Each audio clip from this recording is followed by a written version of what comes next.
ഇത് മൊത്തം പബ്ലിസിറ്റി ആക്കുന്ന ഒരാളെ ഞാൻ പണിയും സാർ. സത്യാവസ്ഥ രീതിയിൽ ഞാൻ പണിയും കൂടുതൽ വളർത്തിയെടുക്കാതെ പണി അങ്ങോട്ട് പഠനത്തിൽ അവർ കുറെ കണ്ടുള്ള കേട്ടോ.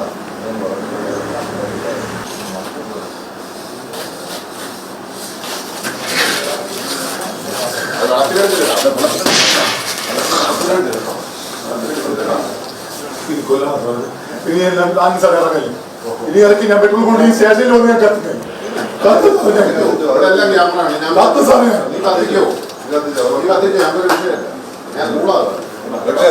സാറേ. സാറേ ഇറങ്ങിയ കാര്യം പാവത്തോടെ സ്റ്റേഷനിൽ വരും. ഞാൻ പെട്രോൾ വെച്ച് കാര്യം കയറി വരും സാറേ.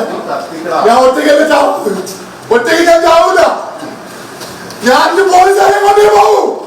യേശുവിന്റെ മാതാവിന്റെ നാമത്തിൽ ഞാൻ പറയണേ. സാറിനെ അറിയൂല, സർക്കാരിന്റെ മുമ്പ് ചെയ്യാൻ പറയണത്. സാറ് ഇതിൽ മൊത്തം പബ്ലിസിറ്റി ആക്കിയാൽ എനിക്ക് കുഴപ്പമൊന്നുമില്ല. പക്ഷെ പത്രക്കാരെ മുമ്പ് വെച്ച് പറയണത് പറയും സാർ. ഞാൻ പറയും സാർ, ജീവിതം ചെയ്യണേ സാറേ. ഈ സ്റ്റേഷനിൽ ഞാൻ പെട്രോൾ ഒഴിച്ച് എന്റെ മക്കളാണ് സത്യം. സാർ കേൾപ്പറ്റിലേക്ക് എന്തിനു വെച്ചാലും ചെയ്യണേ സാറേ. അത് കൊന്നോ സാർ, കൊന്നോ കൊന്നോ സാർ, നീ കൊന്നോ സാർ. ഇത് ഞാൻ വാങ്ങിക്കാൻ പറ്റുമോ? ഞാൻ ഈ ചാടാ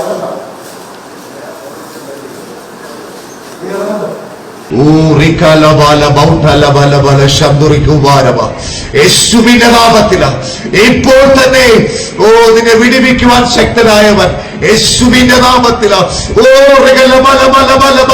ബൗട്ടാലിയ യേശുവിന്റെ അധികാരമുള്ള നാമത്തില് ബൗട്ടാലിയ റീകാരവ ബൗട്ടാലിയ ജാരാവ യേശുവിന്റെ നാമത്തിൽ. ഇതൊരു വൈദികനോ പാസ്റ്ററോ അല്ല, ഇതാണ് ഷിബു നായർ, പ്രാർത്ഥിച്ച് മോഷണം നടത്തുന്ന കള്ളൻ. കഴിഞ്ഞ ദിവസം ഒരു മോഷണ കേസിൽ പിടിയിലായപ്പോൾ പോലീസ് ചിത്രീകരിച്ച വീഡിയോയാണ് ഷിബുവിനെ ഇപ്പോൾ സോഷ്യൽ മീഡിയയിൽ വൈറലാക്കിയിരിക്കുന്നത്. കരിസ്മാറ്റിക് ധ്യാനപ്രാസംഗികരെ വെല്ലുന്ന രീതിയിലാണ് ഇയാളുടെ വീടുകൾ കയറിയുള്ള പ്രാർത്ഥന. വയോധികർ തനിച്ചു താമസിക്കുന്ന വീടുകളാണ് ഇയാൾ കൂടുതൽ ലക്ഷ്യമിടാറുള്ളത്. ആദ്യം പ്രാർത്ഥിച്ച് വിശ്വാസം പിടിച്ചുപറ്റും, പിന്നെയാണ് കവർച്ച നടത്തുക.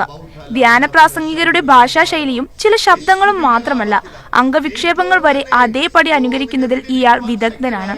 തിരുവനന്തപുരം നെയ്യാറ്റിൻകര കാഞ്ഞിരംകുളം സ്വദേശിയാണ് ഷിബു. 40-ലേറെ ക്രിമിനൽ കേസുകളിൽ പ്രതി. കോട്ടയം വാകത്താനത്ത് ഒരു വീട്ടിൽ നടത്തിയ മോഷണ കേസിലാണ് ഇയാൾ ഇപ്പോൾ പിടിയിലായിരിക്കുന്നത്.